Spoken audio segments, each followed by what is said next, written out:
आपको ऐसा क्यों लगता है? मैं ऐसा कुछ नहीं करने वाली।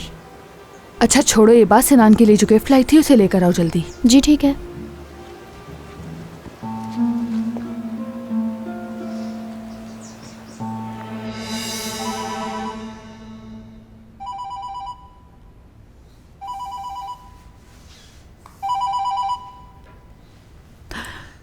हेलो सुल्ताना साहिबा। क्या कर रही हो मरियम? रात के खाने की तैयारी कर रही हूँ। अच्छा बस ठीक है। मुझे ये पूछना था कि अगर तुम फारिग हो तो मेरा कमरा तैयार कर दो, लेकिन किसी को भी पता नहीं चलना चाहिए।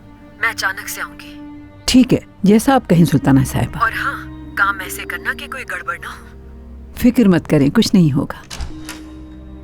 मरियम आंटी, बैरी नीचे नहीं आई क्या?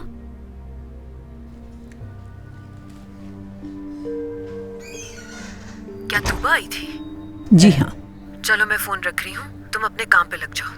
ठीक है, खुदा हाफिज सुल्ताना साहिबा।